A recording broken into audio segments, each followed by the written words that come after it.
All right. Welcome back, everyone, from your lunch, breakfast, snack, jog, depending how quick you are, whatever you had the chance to do to get your energy flowing in our break nap before coming back into these two back-to-back sessions we have now, which are picking up, as I mentioned, on so many of the themes and great questions and commentary that came up earlier in the day today. For our first session, I'll be able to turn the virtual and literal microphone over to my colleague on the line in just a moment.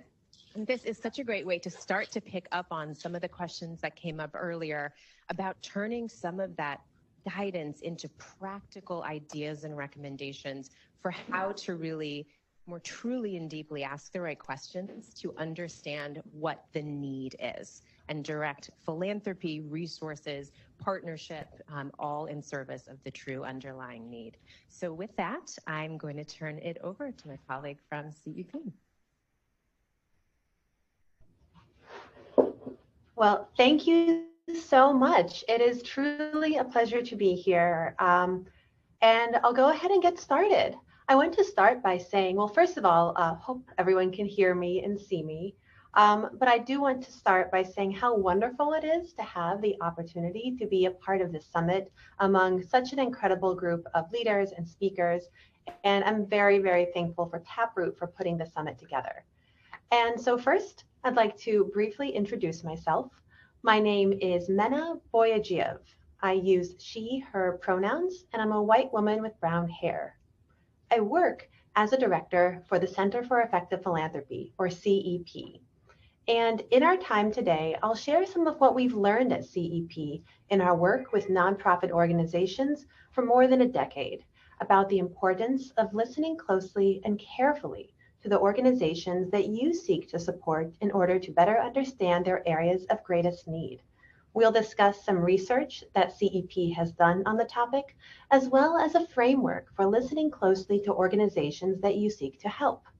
And as we go forward, please put any questions or reactions that you might have, any ideas in the chat, and then at the end, we'll hold some time for your questions. So let me start by telling you a little bit about the Center for Effective Philanthropy. We are a nonprofit organization, and you can see our mission here.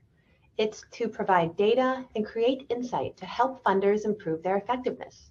We do this work because we believe effective donors who work together in a collaborative and thoughtful way can meaningfully contribute to creating a better and more just world. And though most of our offerings are geared toward philanthropic funders, they focus on principles that can apply to anyone working with nonprofit organizations, whether you're a funder or a volunteer providing pro bono support to an organization that you care about.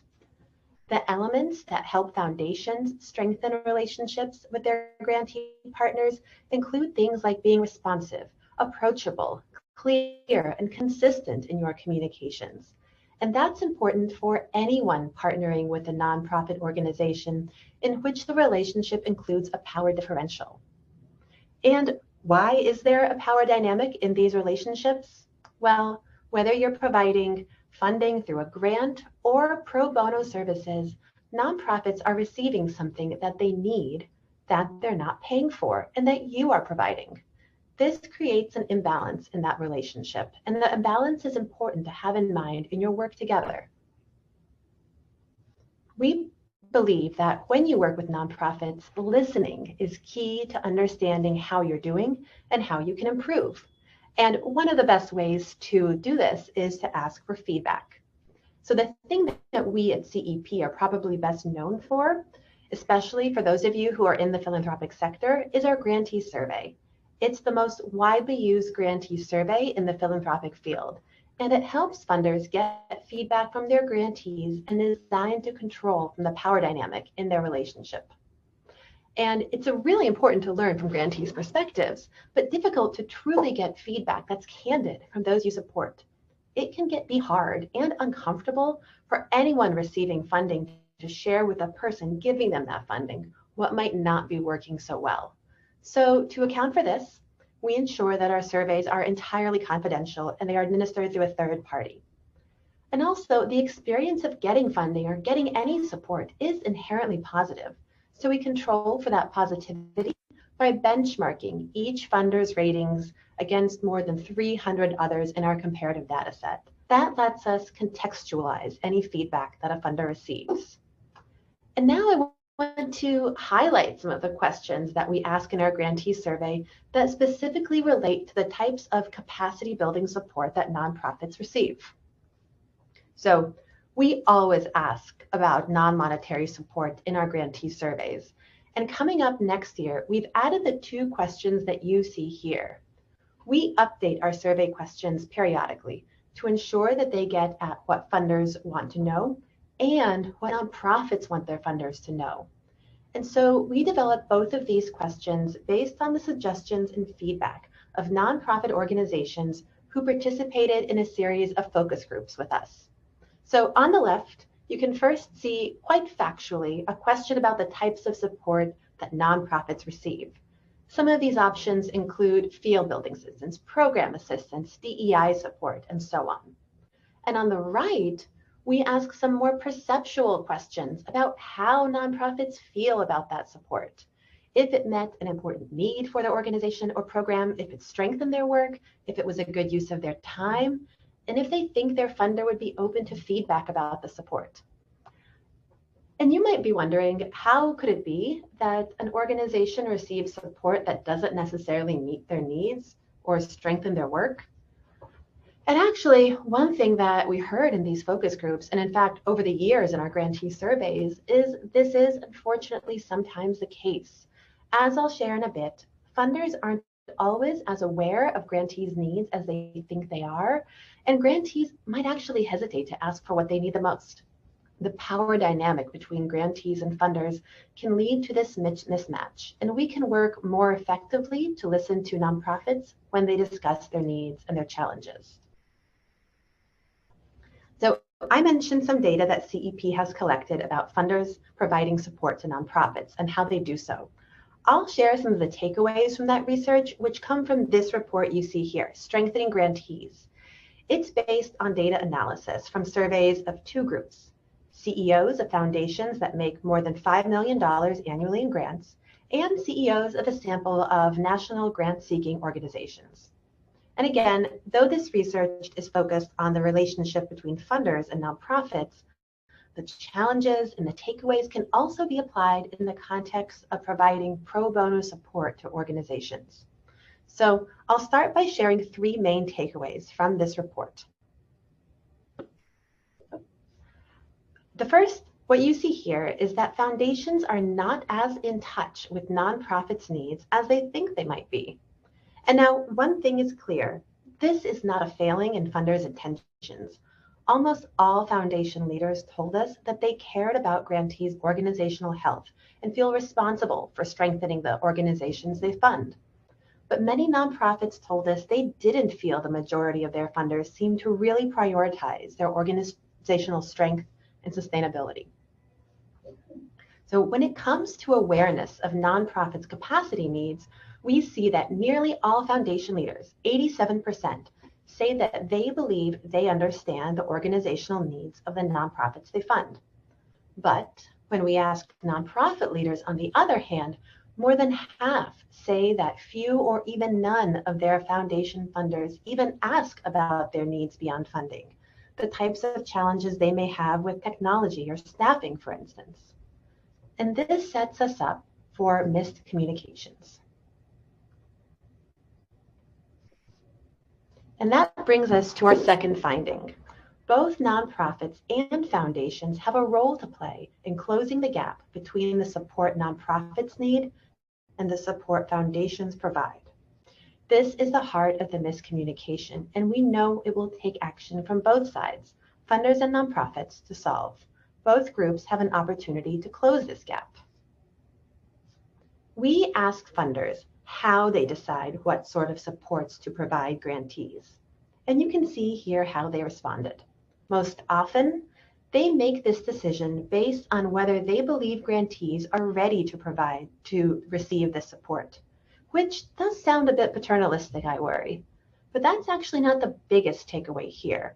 Nearly the same proportion, 78% of funder CEOs, say that they make decisions about what to provide by relying heavily on what grantees are asking for. Now, that seems quite responsive. It seems very fair, but it also encourages us to ask, how do nonprofits decide what types of support to ask their funders for? Now, here's our third finding, and it's probably no surprise to many folks in this room. Nonprofits really need help with fundraising, with staffing, and with communications, among others. But what do nonprofits tell us they actually need? Got it. Not totally sure what happened. Looks like I got kicked out of Zoom. So terribly sorry, but I think we may as well just pick up where we left off. So what we were talking about is how nonprofits decide what to ask their foundation funders for. And what they ask for, as you can see on this screen, is what they think their funder would be willing to fund. They ask for this type of support more than any support that would necessarily improve their organization's future sustainability or came out of the results of a need assessment. And so in just a moment, I'll show you, you may just be curious, what forms of support do nonprofits actually want in order to strengthen their organizations? And so we at CEP have put together a chart based on nonprofits' feedback of various types of support that they need and that they ask for from their funders. And before you start digging in, because I know that there is a lot going on this chart, let me just take a moment to describe how we set it up. On the vertical axis, we have plotted various different types of capacity building support based on the extent to which nonprofits say they need that kind of support. So higher up means nonprofits identified something as a greater need. And then when we look from left to right on the horizontal axis, we see the responses from foundation leaders about how commonly they are asked to provide each type of support. So what's the story here? What do nonprofits tell us they actually need? Primarily, that's assistance with their fundraising. We see this in the upper right corner. And foundation CEOs also see that their nonprofits are requesting it. So this is not a miscommunication. But in the upper left, the highlighted area here, we see other forms of support that nonprofits say they need, but funders tell us aren't often being asked about. Primarily, this includes things like staffing and communication support, along with IT, leadership support, performance measurement, and more, all areas of significant need but that foundation CEOs say their grantees don't ask for as much. So we see that there is a real opportunity to have a deeper impact on nonprofits by providing forms of support that they may need but hesitate to ask for. Nonprofits tell us that stronger relationships with funders help them be more honest about their needs, and funders need to be transparent about their work to set the tone for those relationships. So how can we work on that, especially you if you're a funder or a pro bono volunteer or anyone in a relationship with an unbalanced power dynamic? How can you work to improve that? And we believe that is through listening equitably and effectively. This means being willing to listen differently. When you're in a relationship with a power dynamic, whether you're a nonprofit or a funder or a nonprofit and a volunteer, it's important to recognize that power, and that might mean letting go of some assumptions or some practices that you may use in other settings with other groups that don't include that power dynamic. It might mean letting go of what you think an organization needs and how your skills align and being willing just to listen to them. It also means listening carefully.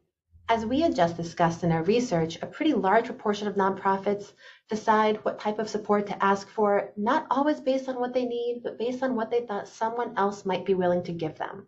That's troubling. And it tells us that it may not be enough to simply ask directly what someone needs, but to find other ways of listening carefully. Ask for feedback.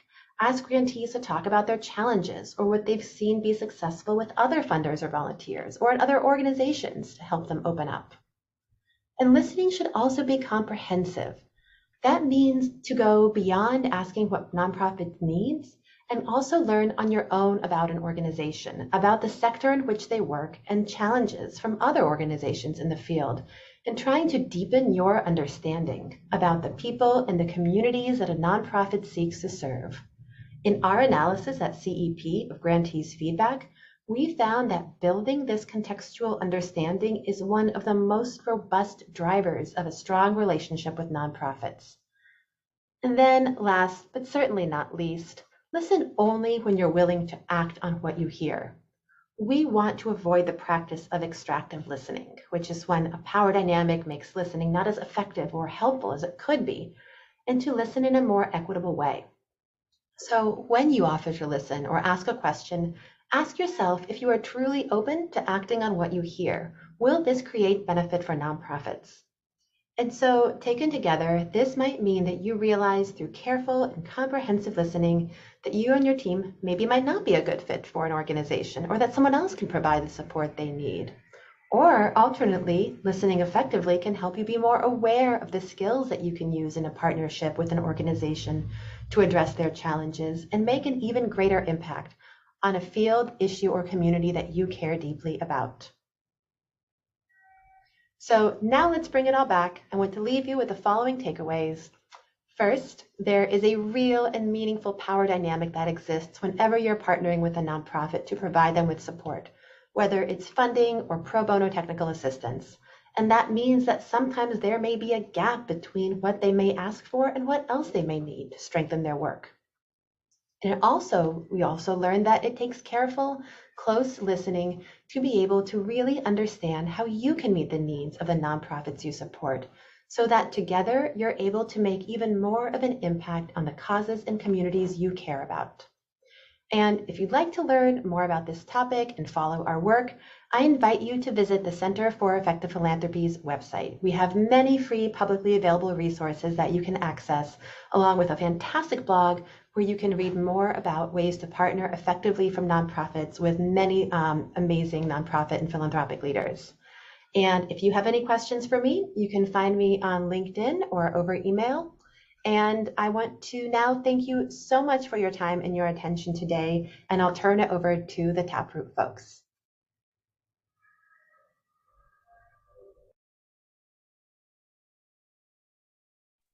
Thank you, Mena. We're just checking to see if there are any questions in the room.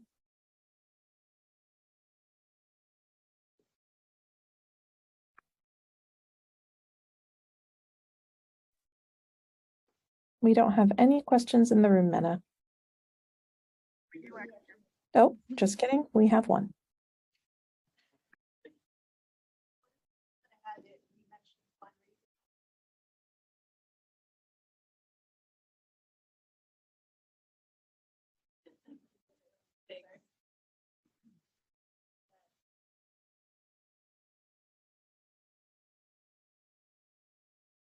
Thank you. You mentioned that fundraising is a skill set that is needed but not often discussed openly. I think as a company that is looking for feedback from nonprofit organizations, one of the things that we struggle with is that what skills are needed for fundraising? Because it's sort of, it's not a function that most companies or corporations will have necessarily, but what skill sets are needed? Because I struggle with that. And we are posed with that, and we never want to, say that we can take on this project when I don't really know what is needed. And so if you can just, I don't know if you would have the answer to that, but the type of skill sets needed in that space would be really helpful. Yeah, that's a fabulous question. Thank you so much for sharing. And I'll go back to that grid. So we do see fundraising is the #1 most skill that nonprofits say that they need. And I'll note too that this was a study that focused on foundation funders. So foundations, unlike corporations, are very uniquely positioned to use their funding base and, very importantly, their networks and expertise in the sector to help nonprofits with fundraising. So this may be an area where, if you feel you don't have the skills to provide fundraising support, other forms of the support, IT, performance measurement, governance, legal, etc., may be better fits. Or there also may be opportunities to dig a little bit deeper with grantees and ask them, what about fundraising is a challenge? Is it identifying other sources of revenue? Is it grant writing? Is it preparing the budgets or the financial statements that are required by a funder in their application? And trying to see if there's a more nitty-gritty answer there. But I think, as you alluded to, it very much depends on an organization by organization basis.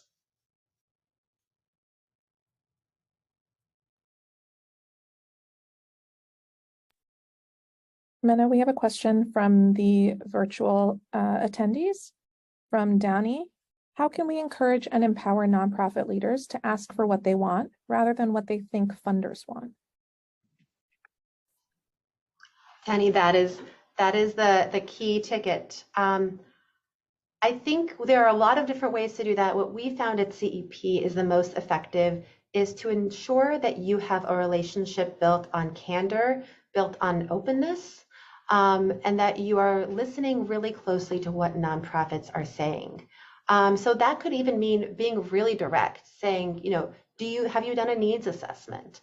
What do you need for your organization's sustainability? What is your biggest challenge that you face right now? Are you trying to hire for a skill set that you can't find? And then even also being honest with them and saying, listen, like, we may not be the right fit. We may not have exactly this skill, but we can try to support you to find someone who does, or help you make the connection to find someone who does. But ultimately, being willing to listen, having a clear line of communication, and being transparent yourself can encourage that sort of openness.